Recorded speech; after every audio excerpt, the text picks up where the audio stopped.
Do do do do do do do. I was jamming along with you. What happened? I don't know. If you haven't shared it already, go ahead and share it. I have not shared it. Yeah, you can share it ahead of time, by the You way. know, you know how much I love sharing things on Facebook these days, especially from Technorama. Sometimes it goes into like the business account. Yeah. Change to me. Then, oh, look, there we are. Share now, public. Yay. Oh, your graphic for this week is appropriate. You got a original Mac. You like that? Yep. We have some old stories for you, people. All right. I'm going to put my viewer screen down there. I'm supposed to be on that side. Comments over there. Let's put the banner away and do the recordy thing. I need my recording screen on that. And here we go, kids. Alrighty. Oh, man. Thursday, the day of the word, actually, was more of a name of the day. Was David Bowie. Okay. David Bowie was the name of the word. So I was listening to a podcast and they mentioned his two different eyes. You know, he does not have heterochromia. I was listening to a Dr. Carl podcast. Okay. He had a fight when he was a kid, and the person who punched him in the left eye like scratched his eye so that his iris couldn't react anymore. It's like stuck open. Oh, really? It looks like he's got two different colors. Oh, that's not good. Yeah, that's gotta hurt when you get into bright light or something. Yes. Yeah, be like carrying sunglasses around. So I heard it on a podcast, and then I looked up all this stuff about his eyes just to clarify it. There is a name. To clarify it, I got it. Well, I go to the Phoenix Developer Meetup. No, not the Phoenix Podcast Meetup Thursday night. Right. Evo's there, and in walks Charlie and Roxanne, and there's like 8 people. Just about everybody at some point in a different context said David Bowie. Now, Charlie is from Britain, and he often got confused because he looked like David Bowie. Then he leaves the conversation. I'm talking to his wife. She mentions the same thing. Later, I'm talking to Evo. He mentions David Bowie. I then go to Don Burnside, and we're talking about karaoke. He mentions David Bowie. I'm like, great. What? This is crazy. And it's not like you could overhear each other. It was a noisy environment. Go, what is up with this today? That's fun. Actually, I just checked to make sure it wasn't his birthday or something. No. Wow. That's interesting. That was very interesting. I thought it was fun. It's almost like when you mention something and all of a sudden you see a bunch of ads on Facebook. Or you buy a Honda Accord and look at all the Honda Accords on the road. I know, it's amazing. That's right.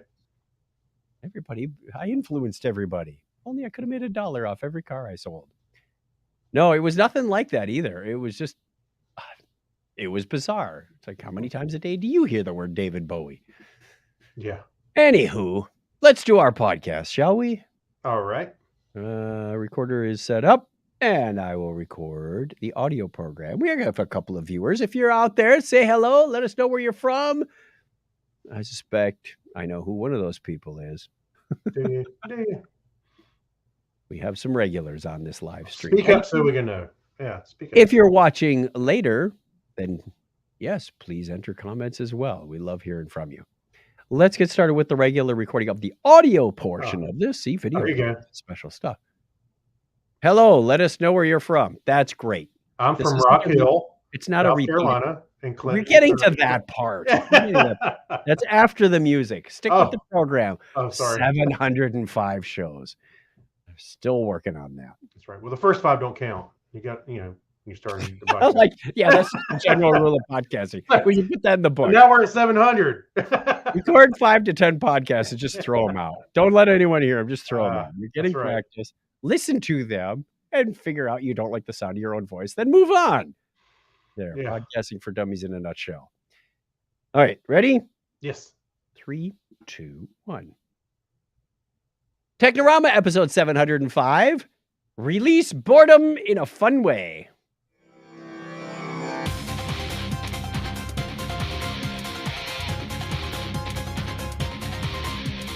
Hello and welcome to Technorama, the show that takes a lighthearted look at tech, science, sci-fi, and all things geek. If this is your first time joining us, well, thank you. Thank you very much. We're glad you found us. And if you're returning, welcome back.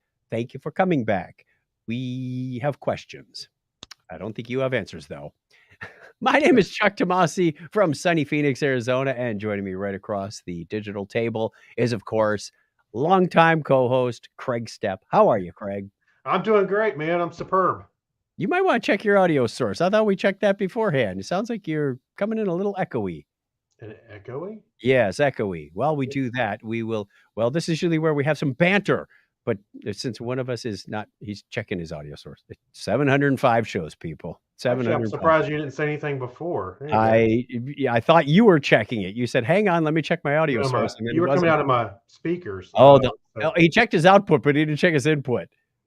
It takes both. It's garbage in, garbage out. And that's pretty much the sum of this podcast for the last 18 years. Yeah. Yes.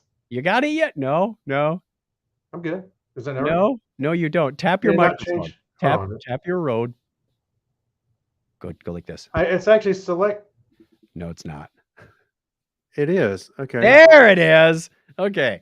Huh. Craig has entered the podcast. The StreamYard didn't change. That's weird. It had it, but what's weird is it had it listed. I had to change it and change it back. Yeah. I have to keep that in mind going forward. Oh, look, Mike Price and Ralph Wangler. We know Hey, Ralph and Mike. Awesome.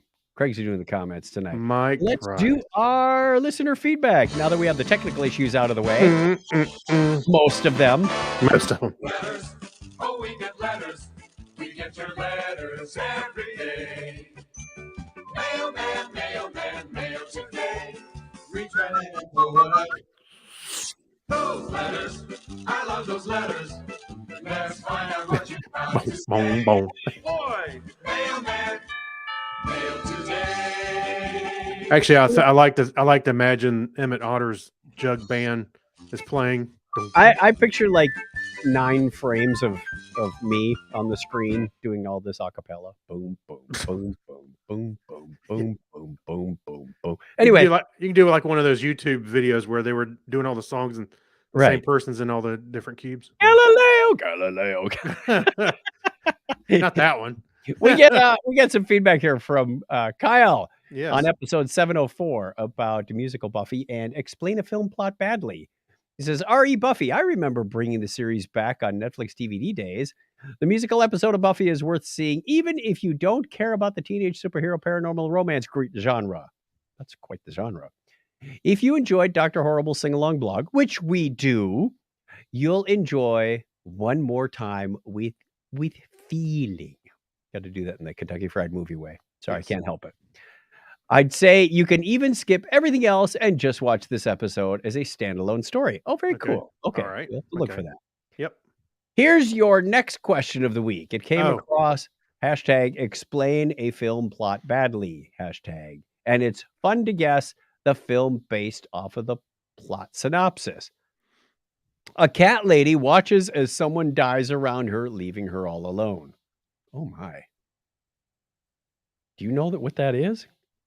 A cat lady watches as everything leaving her all That alone. was so terrible. I think you gave me cancer. Okay, it's there's I'm a not sure about picture. that one. It's actually aliens. Oh, yeah. Ripley. Right. Okay, Two okay. 90-year-old men fight when one of them can't remember who the other is. Grumpy old Ben. I know. No, what? Oh, it's Captain America and Winter Soldier. Right, That's good. I like that one. right. Man retires after only showing up to work 5 times in 15 years. Sounds like a millennial to me. Oh, did I say that out loud? No, it's kidding. No, it's Daniel Craig in the James Bond movies. Huh? Oh. Man retires after only showing up to work in 5 minutes. That's right. That's pretty funny. Yeah, Actually, you but know what? it's a heck of a job. It's like a professional sports player. You're allowed to retire early and rich. Yeah, actually, what I'll do is I'm going to put that. I will put that in the show Okay. notes next week, and that'll be our question. Okay. There's a So- twitter.com a Twitter account called Explain Plot. Yes. That has I think these. I did see this last week. I didn't see these That three is specific. funny. Oh, yeah. There's some good ones. Yep. All right, let's bring up last week's question of the week. What is your definitive go-to productivity tip for getting things done? Ooh, we got lots of here. We actually did get a lot of comments. All right, you want to start? Sure. Mark Kilfoyle says, write stuff down, whether it's in a journal.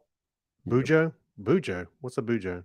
I don't know. Some Canadian thing, probably. Notebook. Calendar, Evernote, or whatever. Get it down, write it out, structure it in a way that makes sense for you. Even if you aren't going to refer to it later, the process of writing it down will help solidify and organize it, even if it's ugly and unorganized. That's true. And you can always write a better version later if you need to. As a manager of mine once said, you have to plan. You have to have a plan, excuse me, and only then can you deviate from it. That's true. That makes sense. It still kept too much stuff in my head, and it gets either missed or overwhelmed sometimes. Right, and that's one of the things I remember very important that David Allen said was your mind was good for making ideas, not holding them. So Yeah, when you get and when you get an idea, recognizing patterns. write it down. Yeah, write it down. And keep one of those little. I used to keep one of those just little notebooks, those little field notes with me, but now I just use my phone. I tell my coworkers all the time, do a brain dump, you'll feel better. Mhm. Steve London says, isolation and hard deadlines. Nothing makes me more productive than a sharp deadline and a few days of procrastination. Sorry, planning face. And then remove all notifications and distractions, some epic music, and then block the project manager. Block the project manager. Yeah, there you go. Let's see. Mike Robinson says, playing good music with an upbeat, fairly fast tempo, not too distractingly strong, and not too sleep-inducing slow. A piece or two, not the whole bar, of 70% cocoa chocolate, strong enough to taste on the verge of being unpleasant, and a jump start of sugar. Yeah, 70%. That's a 75 on up borderline. starts getting up there. Working in a fairly comfortable place that isn't at home, some place where you are, if you're hungry or thirsty, you can acquire what you need without distraction. Lone Guy's Night. I like his. He says, I have a hat I wear when I want to focus, but that's about it. A hat? I hadn't thought about that. Okay. Focus hat.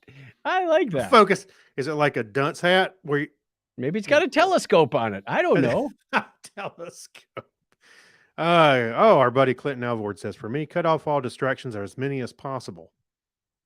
Yep. John, I agree 100%. I turn off a lot of those notifications. Yeah, and a lot of time, well, you can do this on your Android phone. I guess you can do it on iPhone, but I got it set where when I do not disturb, it'll ask me how long. Yep. So I maybe I want to focus for an hour. I'll put an hour, and then it'll just I'll start hearing things after that. So yeah, I do that as well, and I make sure that at least appointment reminders come through. So even if I'm focused and distracted and deep down in the code or whatever's got my mind, you don't want to miss a calendar. Time goes by, it rings out this really loud ship's bell. It goes ding, ding, ding, ding, and you even if you're asleep, you will wake up from it and go, "Oh, I've got a meeting in 5 minutes." Get going. Oh yeah, right. Yep. John Kratzer says, "Plan in writing. Tabletop tested multiple times. Make sure to have good backups just in case." Yeah, actually, that kind of bit me this week. I was going to talk to you about that. So that the PDF that you made, it was basically a year-long journal. Yeah, that Chuck made, and anybody can download it really. But I'm supposed to use my tablet and write on it, which was great, and I've been doing that. But apparently, somehow the file disappeared. It doesn't sync to the cloud. Not those. No. Oh, so I do have an app. That's a disappointment of that. I do have an app that syncs those. It's really like a book annotations is what it is on my tablet, and I have an app that syncs it over. I missed a couple days, so I don't know. I don't think there was really anything. So that was a little concerning. But and what's sad is the backup I had. I put it back on my tablet, and everything. Not that I really needed to edit anything in the previous days. but all that's set in stone. You can't just erase it or anything because it's it's part of the PDF. So Yep. anyway, just I wanted got to- two sisters that commented on mine. One said, a to-do list works every time. That was from my sister Martha. And my sister Suzette says, the correct shoes or boots. Hey, that must go with the hat. We have an apparel thing going to help people focus. I've got a focus jacket. My lucky scarf. My lucky pipe. Lucky crack pipe, maybe. No, I think a crack. Now that's when I want to be energized and get to work. Yeah. Oh, Yeah. Ralph said, I think Bujo means bullet journal. Oh, of course, that makes sense. Melissa did that to me on the cruise. She says, you sang Bo rap? I said, I don't do rap. She says, no, that's short for Bohemian Rhapsody. Come on, Old man. Come on. Yeah, that's funny. Old man. There's a point where, too many contractions and acronyms and initializations can get a little confusing. I got know. it. Yeah, you're getting old when you got to search for Bujo and figure out what it means. Isn't that the mean dog? Yeah, Did you have any? that's comments Cujo, on not yours? Bujo. He was the beta version for Cujo. Cujo, that's that style of cooking, with the spicy stuff. Yeah. That's actually Japanese. The name of the Japanese I restaurant can down do the this road. all day, people. Yeah. I was doing this Friday on our live stream for work, and they didn't think it was funny either. Hmm, Did you have any comments on yours? No, I didn't see any. I did not. Oh, But I still stick by what we said last week. Writing stuff down. Yep. And keeping a calendar, even if like I said, on my work calendar, I created a new one that's really just for me, and I can put it's yellow, so all the events are yellow on it, and anything I put on there is really to mirror like a meeting or something like that. If I have notes for a meeting, it's just another reminder for me to go open that up. So, I'll give you another real quick tip. yes. Sometimes when I go for a walk, I don't take my phone. I do have my watch on me, but I'll leave my phone at home. I've got a Samsung. That was an ET. I've got a Samsung watch, and it has a voice memo app. Yes. Just open it up. If I think about something, I can make myself a voice memo, and it will sync to the phone when I get home, and Buy cookies when I get home. show a notification and then thing. So I go, oh yeah, I need to listen to that. So anyway, Yeah, I usually take out my phone and slap a to-doist. I just did right before the show. It's like I need No, to I'm saying- remember something tomorrow.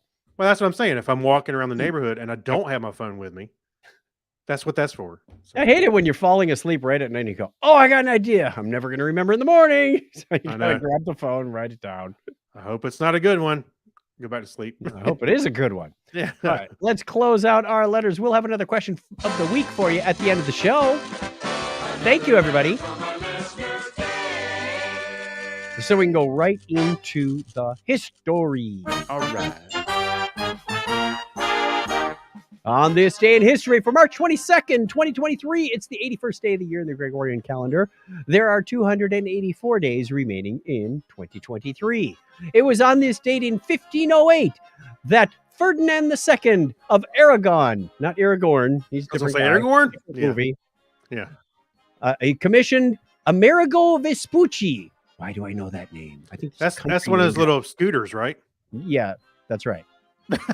he made a whole country called Vespucci Land. Well, he commissioned him as the chief navigator of the Spanish Empire. He was a cartographer, which means he made maps, Yes. which is where the name America is derived from, his first name. Oh, I see. Yes, right. Okay. And it was 392 years ago today that the Massachusetts Bay Colony outlawed the possession of the possession of cards, dice, and gambling tables. And all the D&D people were in an uproar. I know. My son plays Magic. I think he'd be a little upset. Darn those puritanic rules. Yeah. March 22nd, 1895, before the, oh boy, I get the French one. Société pour l'encouragement à l'industrie, brothers Auguste and Louis Lumière demonstrated movie film technology publicly for the first time. I know I got at least one of those words right. Demonstrated. I felt like we were going through the Matrix bullet time when you were reading that. You slowed down during the The our guest, Lumiere. Lumiere. All right. That's where the Lumiere. candlestick was named from. Yeah. Right. And it was also on this date in 1960 that author Leonard Scalaw, and Shallow? I don't know. Shallow, I don't know, and Charles Hard Towns received the first patent for a laser. With sharks on Hey, them. wait a minute, a Hey. laser. Yes, right. They got it backwards at first, but they Right. figured it out eventually. Yeah. On March 22nd, 1963, the Beatles released their debut album, Please Please Me. Okay. And March 2nd, 1982, NASA's Space Shuttle Columbia was launched from Kennedy Space Center on its third mission. Can you guess the number of it? STS 3. 5, because it's like D-Base 2. There wasn't a 1. Well, there was 2 betas before, right? But Gotcha. those didn't count. See, I can't pronounce debut. I used up all my French on that other sentence. But that's right. The Intel Corporation shipped the first Pentium chips, aka 8586, featuring a 60 megahertz clock speed, 100 plus MIPS, and 64-bit data path on this date in 1993. Wow, 30 blazing. years ago, we got, Blazing. and this wasn't the 60 or was it the 75 megahertz that overheated a lot? Both of them. Both of them, you could cook eggs on them at the time. Yeah. Well, I guess you can do that with any of them. But also on March 22nd, 1995, cosmonaut Valery Polakov returned to Earth after setting a record of 438 days in space. On purpose? Yeah, he was up there by accident. There was that one guy. He went up, and the Soviet Union fell He was- apart while he was he was up there. He was a rocket tech, and they said lunch, not launch. Bad. 26 years ago today, Comet Hale-Bopp reached its closest approach to Earth at 1.315 AU. That's astronomical units. AU2. Yay, you. Get over here. Yeah, AU. An AU is approximately 93 million miles. It's the distance between the Earth and the Sun. So it didn't get that close to us. Right. If it was further than that. Happy birthday goes out of this date to Persian astronomer and mathematician Ulugh Beg, born on this date in 1394. Ugly bag. Ugly Bag? You so ugly. Anyway, Born March 22nd, 1785, English scientist Adam Sedgwick. Greek scientist Anastasios Christomanos. I can struggle through that as well as anyone. He was born 182 years ago today. An American novelist and short story writer, Louis L'Amour was Louis L'Amour. Yeah, Louis. Now, Louis have L'Amour, you ever whatever. read any Louis L'Amour? No. He wrote a lot of those old westerns, so you think he was writing these around 1908, but he was born in 1908. That's Wow. crazy town. Yeah. Werner Klemperer. We know him better as Colonel Klink, the German-American actor. He was born today in 1920. Oh, God. And wait a minute, where I lost my place there. Oh, born March 22nd, 1924, American journalist and author, founded USA Today, Al Neurath. Nuremberg. Sorry. Russian test pilot, participant in the launch of the first artificial Earth satellite, Yevgeny Ostashev. Ostashev, isn't that the instrument you throw the food in and it makes dinner for you? That's right. Born on this date in 1924. Or they make mixers and they make blenders and that's always Moving along. And born on that same date in 1940, American physicist and inventor George Edward Alcorn Jr. Also turning 77 today is American mathematician, computer scientist, and author Rudy Rucker. Oh, hey, the music's over. How was that All for right. pretty decent timing? We'll do the birthdays after this message from our sponsor. We have no sponsor.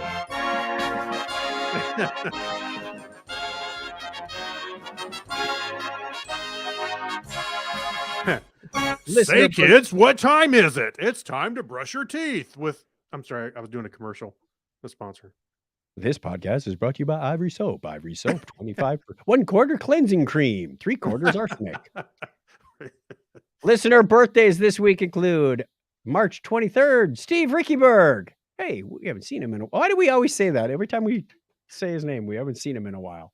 Well, it's because we hadn't seen him in a while. We used to see him all the time. And then when we do see him, even right after, it's like, we haven't seen him in a while. It's like when we're all at Dragon Con together, it's like I see him for about 5 minutes, and then I'll see him about 10 minutes later at another time, and And then it's 10 years. then it's time to leave, and then sometime in July we're like, hey, we haven't seen Steve in a Called long a time. micro relationship. Also on the 23rd is Richard Parkman, and the 25th is Nick St. Gabriel. Happy birthday to all of you. Yeah, happy birthday. There's someone else on the 26th. Some Oh, that'd jerk. be my coworker, Andrew. Oh, yeah. You just insulted Andrew Barnes, man. That's not nice. Oh, is his birthday today too? Yes. Okay. And I had an old coworker, Kim.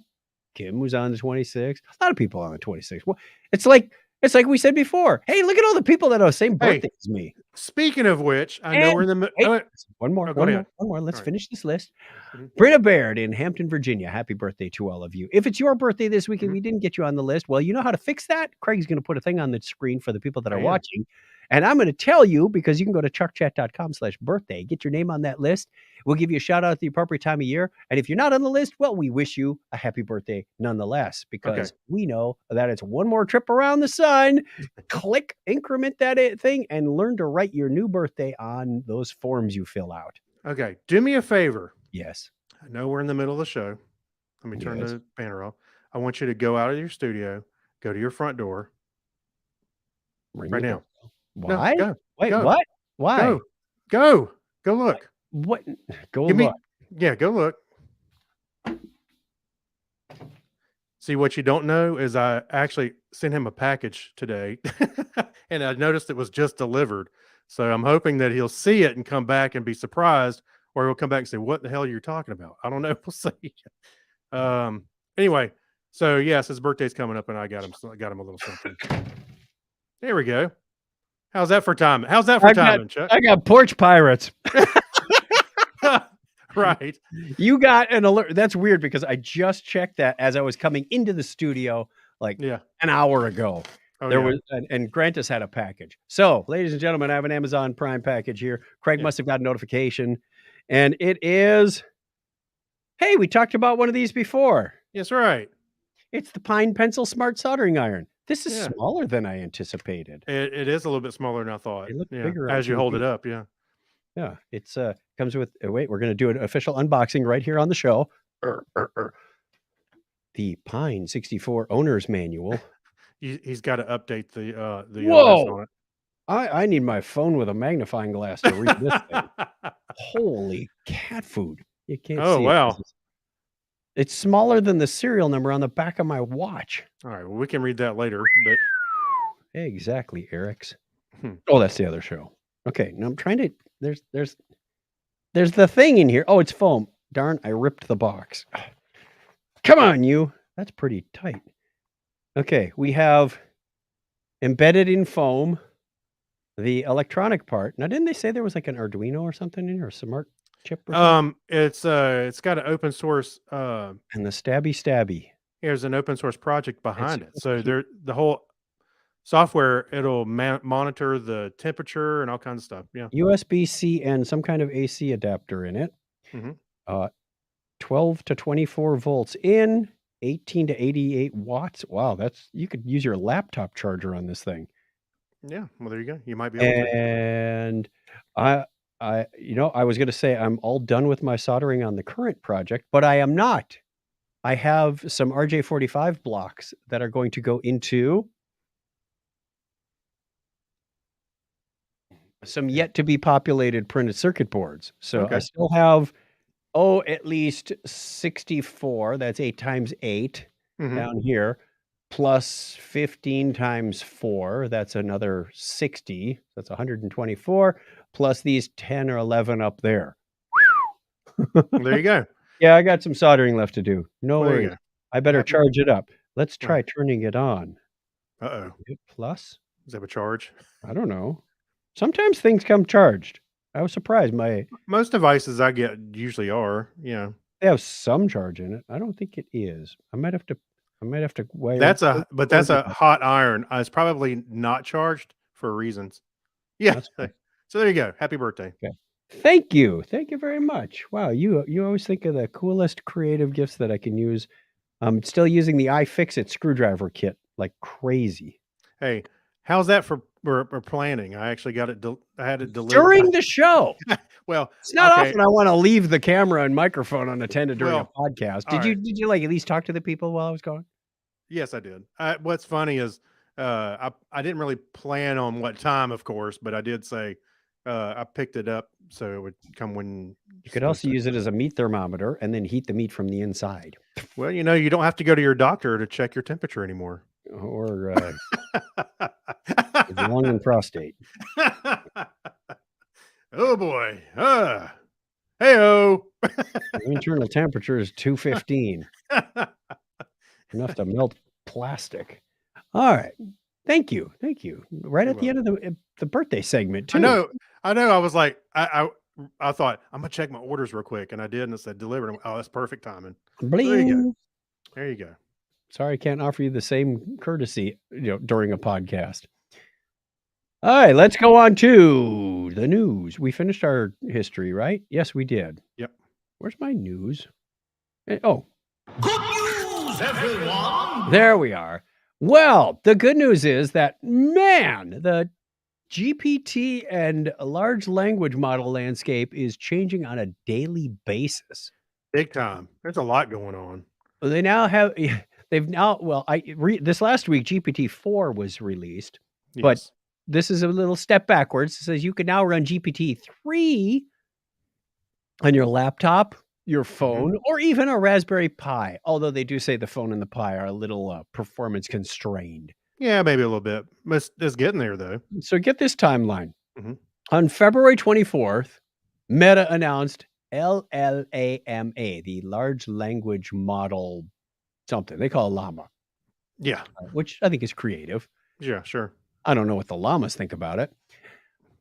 About a week later, March 2nd, this all happened while we were on the cruise. March Mhm. 2nd, someone leaked the llama models via BitTorrent because they said, here's llama, but the key that makes them go are these models. They're kind of like the dials that the parameters, and there's between Well- 7 billion and Mhm. what was it, 48 billion of these things, or 80 Yeah. billion? It's crazy. Yeah. 65 billion. Sorry. So they said, well, I'm going to give you the 7 billion. The more you have, the better it will make its responses. So, and nobody's going to figure out how to do the 7 billion by themselves. So, of course, somebody leaked them on March 2nd, Right. as they do. March 10th, about a week later, Georgy Gurganov creates llama.cpp, which can run on an M1 Mac. So you can now run a GPT-3 AI engine on Yeah. your MacBook Air if you wish. And they Sure. said the performance was actually pretty good. One day later, Artem Andrinko runs Llama 7B. The 7B was for the 7 billion was it Mhm. permutations, parameters. It's all those little dials in. It ran slowly on a Raspberry Pi 4 with 4 gig of RAM. Yeah. See, that's getting interesting. That is getting interesting. One day after that, Llama 7B running on an NPX, a Node.js execution tool. Then a day later, someone gets Llama CPP running on a Pixel 6 phone, also very slowly. Right. And that same day, Stanford releases Alpaca 7B, not Llama, Alpaca. Alpaca. Well, what's funny what echoes along with this timeline is not just this stuff, but look at Microsoft and Google have been tripping over themselves trying to get it out Oh, yeah. in their own projects. And today, now it's, as of this recording, it's March 19th. You know, GPT-4, a different Yep. iteration of this whole thing, is out, and it's actually available on Bing, and they just announced it inside of Office and all that stuff. It's amazing how fast this has really turned around. Yeah, I watched the video, their product announcement on Copilot. Mhm. It was pre-recorded. It was a lot of smoke and mirrors. It was very markety. Yes. Not very technical stuff It going wasn't on. like they showed the Word app. They showed a version Yeah. of it in the And you video. interact with it with this kind of sidebar chat. So you could Mhm. say, hey, Copilot, go find me the information I need from my notes, my spreadsheets, my Word docs, whatever. Mhm. to generate this report or PowerPoint. And it makes some beautiful PowerPoints. One of the ladies said, most people use about 10% of the power of PowerPoint. Right. Well, this uses the other 90%. Yeah. I was like, wow. And they looked great, by the way. Mhm. I mean, I've seen some professionals take my PowerPoints and beef them up, go, wow, that's really nice. And then Yeah. I reverse engineer to figure out what they did Oh and try yeah. to use some of those things. Hopefully this will help everybody. The one thing I don't understand yet, Craig, Mhm. is if I'm writing an email and Right. I get ChatGPT or Jasper or some other artificial intelligence to help me with that. And I say, write me an email to invite people to this event, for example. And it writes this thing. And then I go, no, make it a little more friendly. Right. And then I still have to read it and tweak it. Have I saved any money, any time on writing a 5-line invite?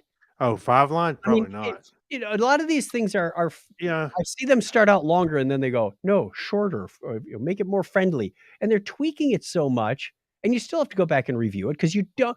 And they reiterated this in the Copilot demo over and over that it's a Copilot. It's like assisted driving. You don't let your hands off the wheel and hope for the best. Yeah. You must go through and review it. Now, I I understand if somebody doesn't have good English skills, this could be a very good step forward. Maybe English isn't even their first language. Sure. But my upbringing Mhm. is that I learned to write fairly well, and in some cases better than these things. Right. So Well I'm not sold yet on generating content for me because my colleagues are like, "Oh, you gotta use Jasper and it'll make this, nice document for you." I'm like, yeah, but Well am I saving any time?" well, like, the only way I've really used it is really just to brainstorm a little bit, which I think was pretty cool.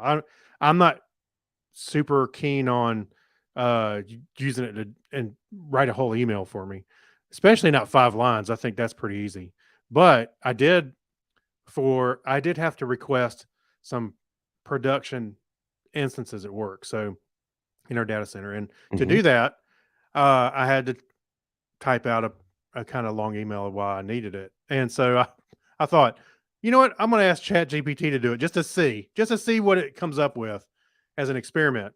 And I gave it some parameters and I did tweak it once or twice, but I ended up with like 2 or 3 paragraphs and it had everything. It was pretty close, except for a couple of places that the way it requested it, I was like, no, I have to change it slightly, but I don't know. It wasn't that bad. I didn't really use it either. I just still wrote my own email, but it was more of an experiment for myself. But Don't get me wrong. I mean, I think there's promise in this, yeah, in the way that we've used it to generate art, and it gives you some inspiration to get started, like you said. Mhm. Uh, it can be very helpful. I'm seeing it in developer circles where it can flesh out the initial code for you. Maybe you don't know all the APIs and how to get started. So this would be a good way to start down that road. I'm not advocating that we write more code. It can also be used to write more low code solutions as Mhm. well. I, So wa- it's going to be an interesting year. I'll leave it at I, that. I saw it was a site kind of like the Onion. I forget the Beehive Bee something. Yeah. Anyway, so they said Chat GPT was able to get around a uh, a CAPTCHA because it said, "Are you not a robot?" So what it did was it couldn't see the images, so it went to a it said it went to a site, hired a guy. The guy said, "Wait, if I'm he wanted a guy to read out the images Right. so he can do pass the captcha." He says, "Wait, are you a robot?" He says, "If I told you that, I'd be lying." And the guy said, but he said, but the Chat GPT lied and said, "I'm actually don't have eyes, so I can't really see." And the guy agreed and gave him the cat captcha. So I just thought that was Ingenious. I thought that was kind of funny, stupid All story. right. Also, Anyway. speaking of robotics, let's go to our next story from interestingengineering.com. Mm-hmm. Artemis, which stands for the Advanced Robotic Technology for Enhanced Mobility and Improved Stability. Yes. Yeah, I think they reverse engineered that one, but This is another walking robot example. They're hoping that it will win the RoboCup as the world's fastest humanoid robot. Yeah. The video showed it walking around. The picture looks like it's about to kick a soccer ball at Yeah. light speed. They did not show any of that in the Hey, picture. I don't know about you, but when I watch the video and I see them kick the robot for a minute, I'm like, hey, why's he being so mean? He's It just, testing it because it's got an know. auto I know correction. it. Yeah. I know that. I get that. I'm saying it looks out of place because there's this robot dancing. He goes "Ugh," and kicks it, to see it move. It I'm like, reminded me of the episode of the IT Crowd that we just watched where the bullies are picking on Moss. oh, And Roy is trying to teach him how to like fight back a little bit. yeah. He goes, nice glasses. Well, I have to wear glasses because I can't wear contacts because yeah, and Roy's just kind of melting like you're losing them. You're Yeah, losing you're them. losing them. Yeah, that's right. So anyway, I like how they said that as opposed to being stiff, it had controlled actuators that actually were designed to work like muscles. So that was a big help in this iteration of a walking robot that actually was able to function a little bit better because they do look a little stiff. Like He walks like with they had like like Farnsworth. His hips are it looks back, and his knees are forward. yeah, looks like it had some kind of back injury and it's kind of stiff. Right. Yeah. But Uh, the other big difference is this is electrically driven rather than not pneumatically, hydraulic. yes. A lot of the other robots are hydraulics, with Mhm. liquid pumping through pistons and whatnot, which tends to make them slower and leak. This one does not. I hate a leaking robot. Like Data from First Contact. Actually, Gotta go take a leak. I am not wait a minute. detecting any leaks. Maybe that kind of explains why they're kind of walking kind of stiff. They're trying to do the pee The dance, potty trying to get dance. them. And there we are. We've brought the show down again. Yeah.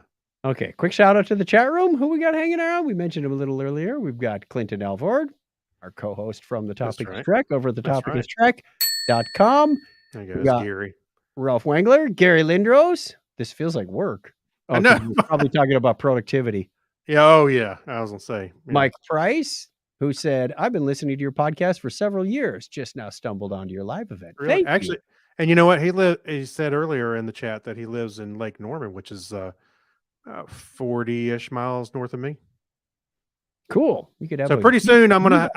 gonna have a lockdown on North Carolina and South Carolina for listeners. So just letting you know. Well, have a meetup. That's right. That'll help. All right. If you want to join us, we do this show Sundays at 8 p.m. Eastern. Not too late for us old folks anymore. Had to back up the time a little bit. And you can catch it right after the early bird special at the restaurant. Yeah, so we can get to bed at about 7:30 Pacific. Pacific, Australian time. Join us on Facebook or YouTube. We broadcast to both at the same time at 8 p.m. on Sunday nights. Love to have you hang out with us. All right, let's do some Remember When stuff. Right. This is where we go back in time. Look at historic stuff. Things from Speaking of all that time you were talking about, let's wind it back. yesteryear stuff. That's right. We have an article about the history of the web. Have we not covered the history of the web a number of times? Perhaps, but Tim Berners-Lee. this is the reason I put this in here is because Okay. it happened in March of Oh, okay. Yeah, In when- March 1989, Tim Yeah. Berners-Lee laid out his vision for what would become the web in a document called Information Management, a Proposal, Mhm. which is really nice. Believe it or not, Tim's initial proposal was not immediately accepted. In fact, his boss at the time, Mike Sendall, noted the words at the top, vague but exciting, on the cover. Right. The web was never an official CERN project, but Mike managed to give Tim time to work on it in September of 1990. He began working using his next computer, not the previous one, but the next Yeah. one. The next one with Of the course, acronym that was next. one of Steve Jobs' early projects. You guys know. Right. You're smart. Okay. By October 1990, Tim had written 3 fundamental technologies that remained the foundation of the web today, and which you may have seen appear on parts of your web browser. These are new terms I'm getting you familiar with. What? What? HTML. Yes. Okay. Can you give the can you tell me what HTML stands for? Hypertext markup language. I know that. What do you? Yes. Okay. And Well, yeah. what, So what kind of test is that? that's of course the language used to create documents. That's right. URI. Oh, Or as he would say, URI. or as I refer to it as Earl. No, that's different. I know. I'm kidding. URI. Yes. What does URI stand for? Uniform Research Not research. Identifier. Resource. I meant resource. Racehorse. What is URL? Location. That's where I don't know what. Uniform resource. Is it location, Location. or locator? I don't say. I thought it was location. Oh boy, I thought it was locator. No, because It is locator. is it? From Mozilla. You lose. What do they know about the web? Okay, URI and URL are often interchangeable. They are, yes. HTTP. HTTP. That's the Hypertext Transfer Protocol. But hypertext is one word. Shouldn't it just be HTTP? Yeah, it should. You know what? Well, what I was going to point out was hypertext, which he actually implemented, was actually shown back in the 60s. It was demoed in the 60s, remember? Yeah. When man, his name escapes me. What Did we the big demo, the network Not demo. Douglas Engelbart? Yes, Douglas Engelbart. A mouse what- man? Yes, right. Well, the other part about this whole story, which is over at webfoundation.org, is that I like the lead up to it, is how he identified how people were they were all on a network, but it was hard to really share information back and forth. Yeah. It was easier just to go over and talk to them, you know. Yeah. Fast forward to today where you can't keep track of anything on SharePoint anymore, so you make a bunch of bookmarks. Yeah. It would be easier to talk to them. Yeah. And I know obviously the internet is as it is now, like he put it together, but it's just kind of amazing how long ago this seems, 89, 90, 91. 30 years ago. Yeah. And he finalized it in 93. And, look at today. It's almost 30 years. Well, it's 30 years ago. Yep. So very cool. He's now Sir Tim Berners-Lee. As he should be. Connected. As he should be. So yeah, I put it in here because it was in March of 89. That's when it started. We have another fun one that goes back to the 80s from Ars Technica. This is from a man named Brian Green, who relives his 1980s with dozens of fully operational vintage PCs. I would say some of these may have even crept into the 90s, but that's another story for another day. Lightly, probably. He has decked out his room, and I'm sure his spouse enjoys this also, with lots and lots of vintage computers. He's got them on desks. He's got them on shelves. He's got some of them that are fully operational. There's a whole gallery. In fact, why don't I do a screen share for those people that are watching? Yeah. Let's say share. And by the way, screen. I love the mix of CRTs and flat screens in there. It's just really cool. Yeah, that's flat screens really didn't come out too much in the 80s. So Nope. let's share that window and boop. And hopefully I can get this into gallery mode. Yeah, just click one of the pictures down below and it'll pop up. There we you go. Okay, so he's got several shelves. You can see he's got some Ataris on there. He's got an Amiga with a CD in it. Ooh. Mm-hmm. There's your C64 in the upper right. He's got, I think there's a 128 in there also. Well, hang on. So no, that is not. Well, right in the middle. I'm sorry, the third shelf from the left or second to the right. All right, right next. Okay, we'll back up. Yeah.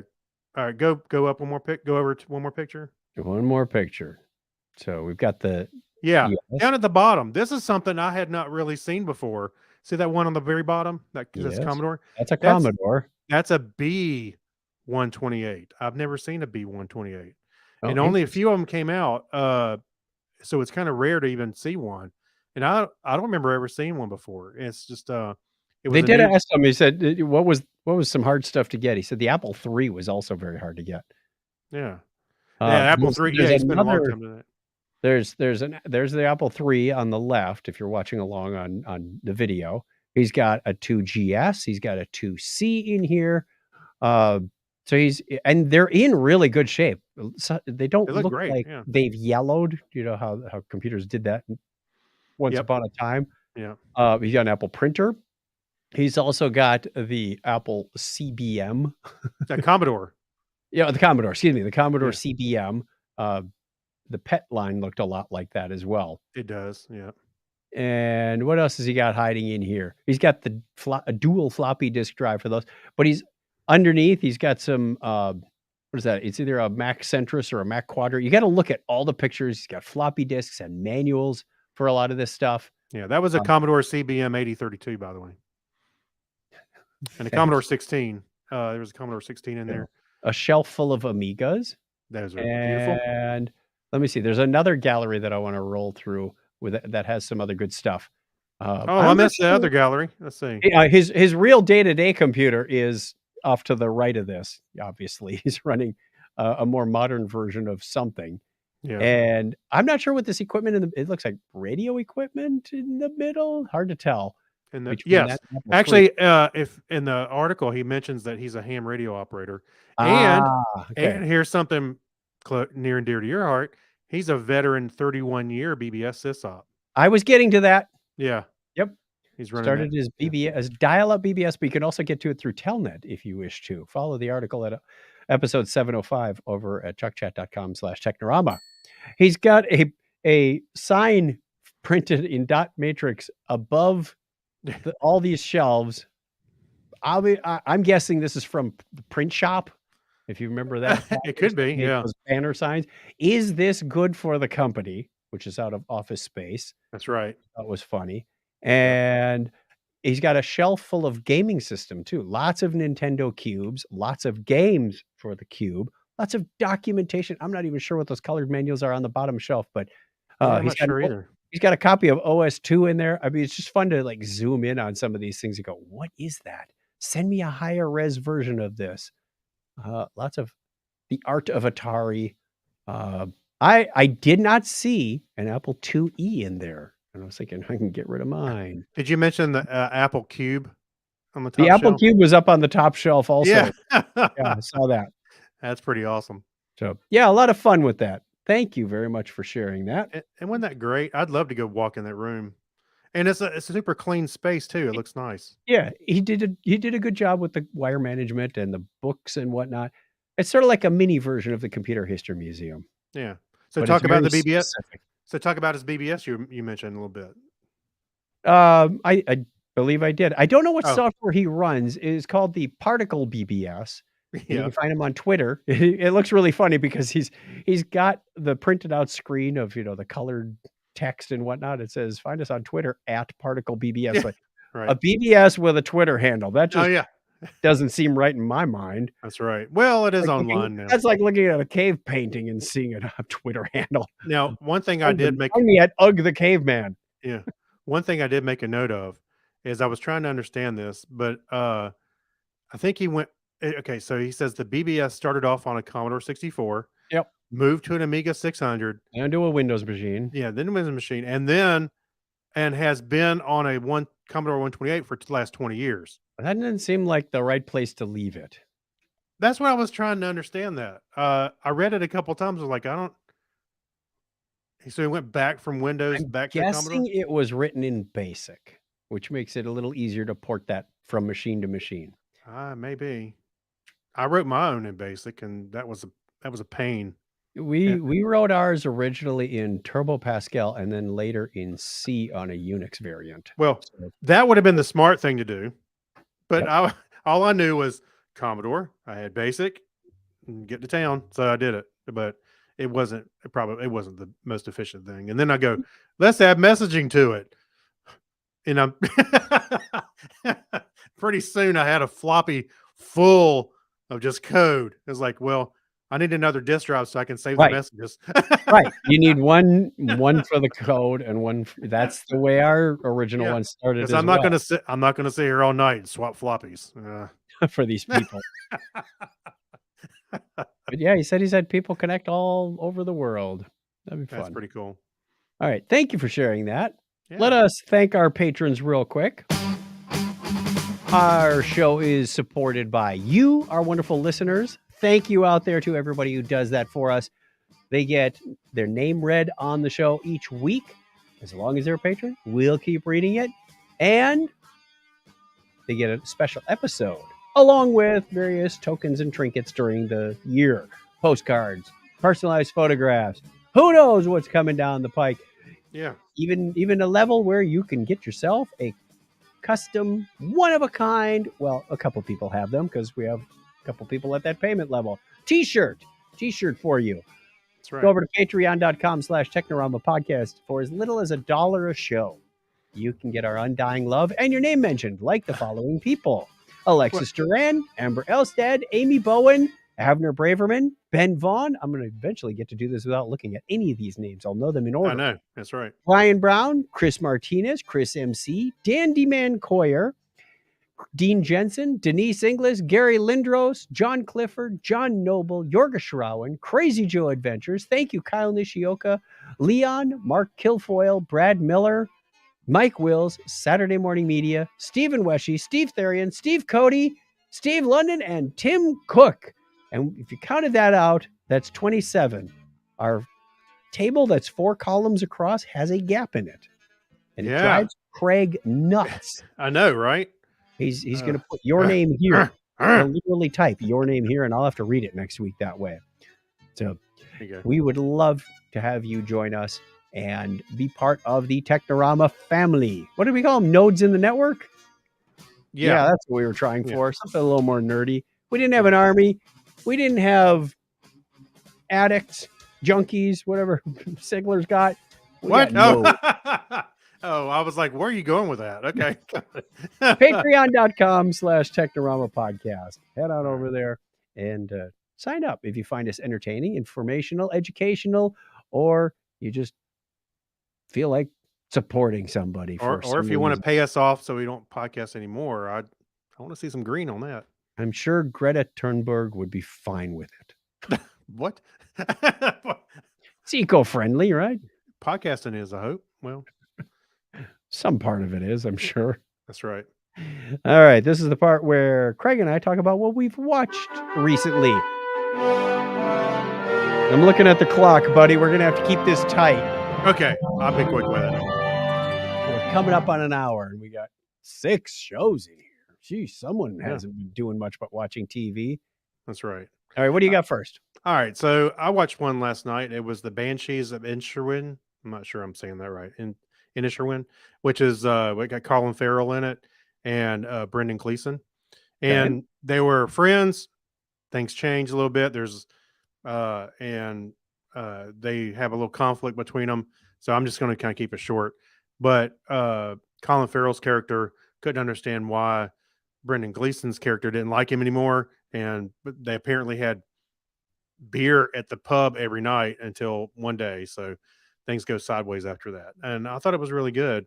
There was an overcast, a cloud over the story because they had the Irish Civil War going on in the distance, but they were an island.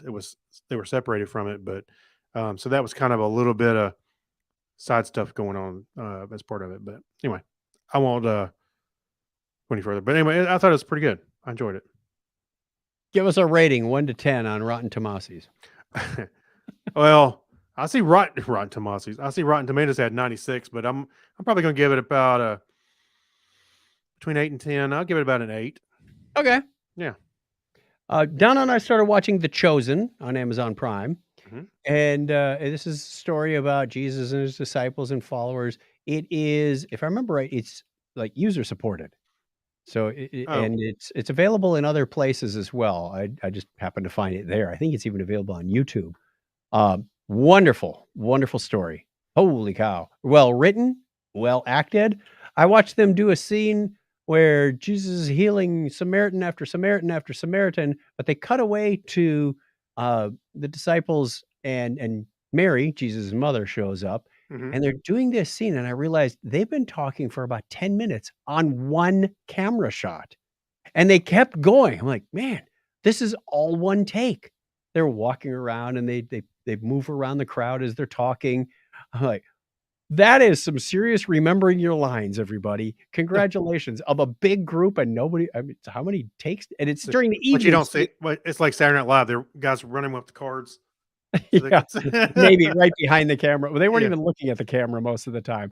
So yeah, well done. We're on season 2. There are 3 now. I'm looking for season 3 because it's not on Amazon. I'm sure I'll find it somewhere. Very much looking forward to this. Highly recommend it. I'm going to give this like a 9.5. It's just wonderful. Oh, okay. Wow.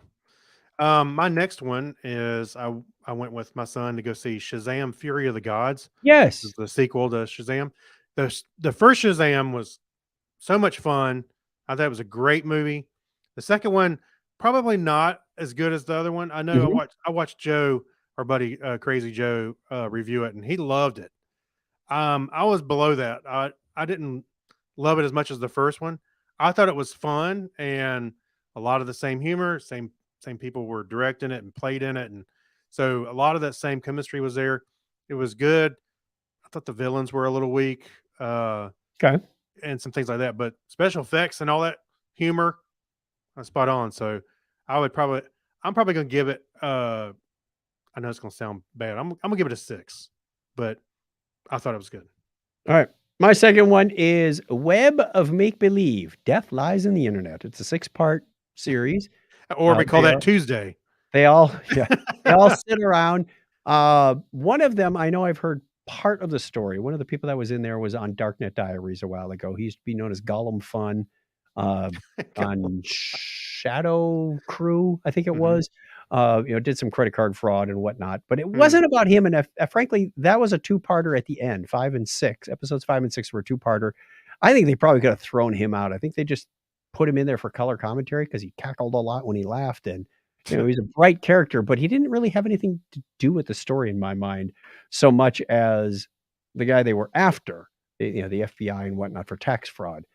But Web of Make Believe, Death Lies in the Internet on Netflix. A lot of great stories. There was one that was rather sad about sexploitation and girls that were mostly from the class of 2011, where somebody was stalking them online and was harassing them and getting rather nasty.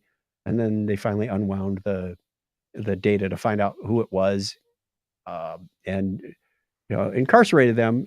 Unfortunately, it was like until January of 2022. Like, yeah, that guy's out now. Oh So yeah.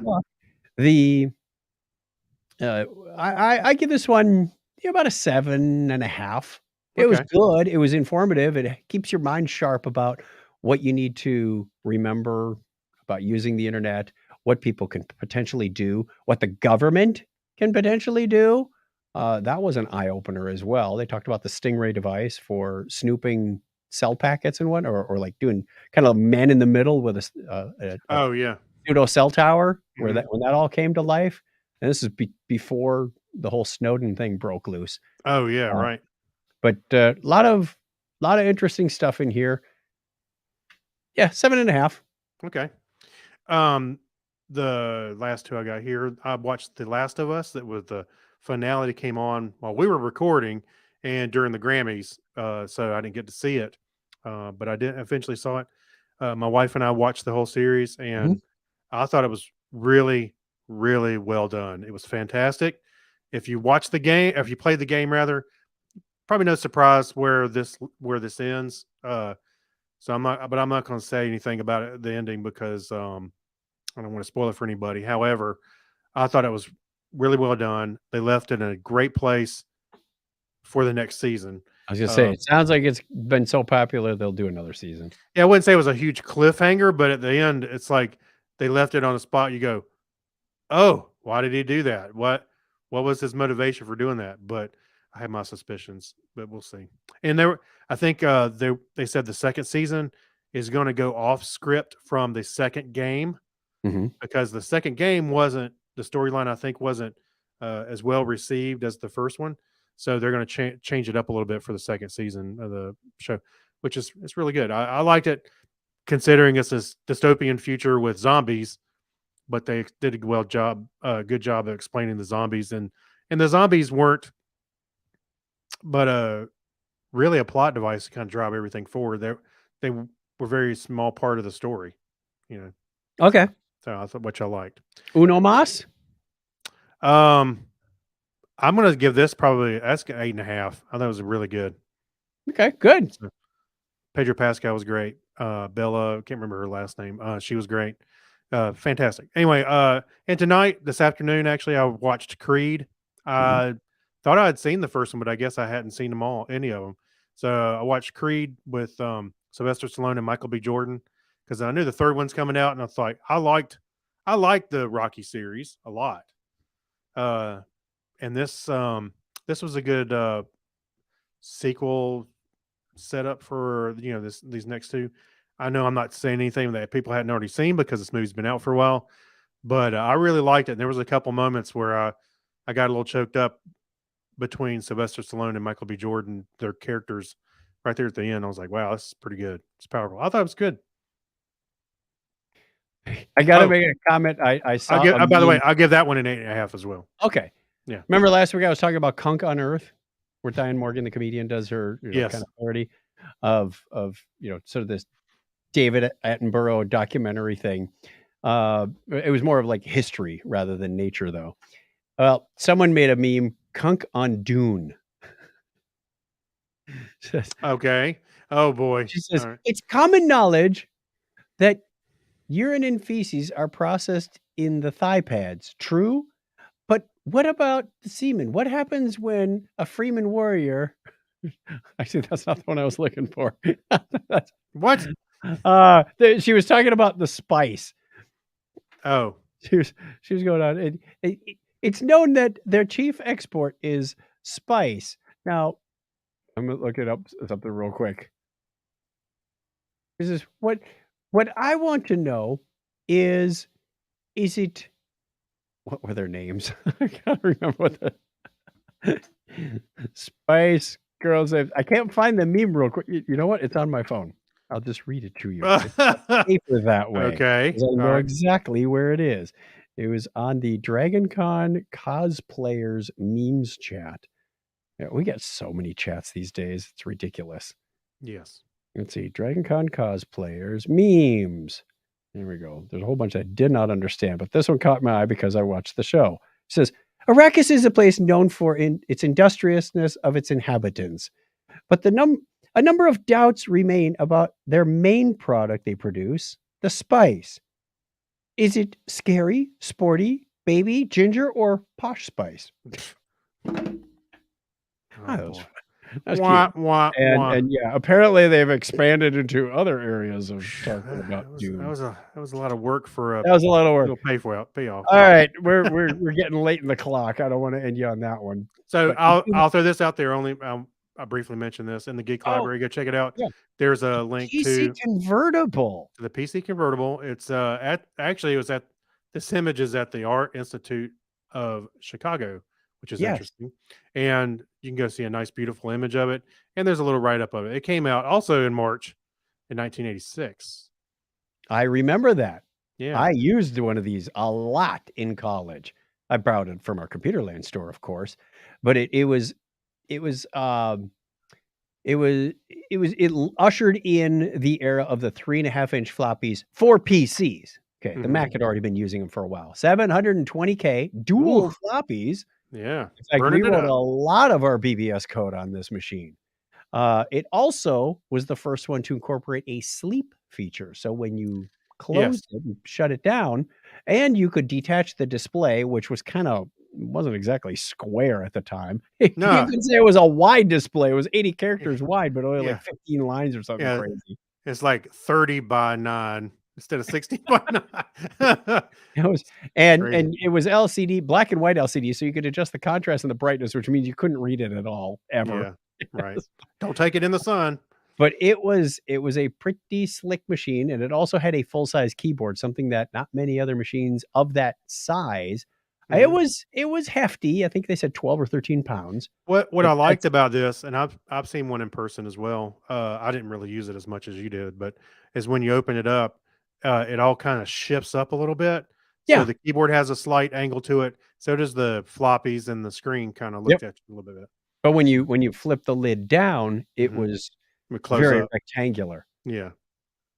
And Yeah. it had a bag with a shoulder strap, so you could lug it around.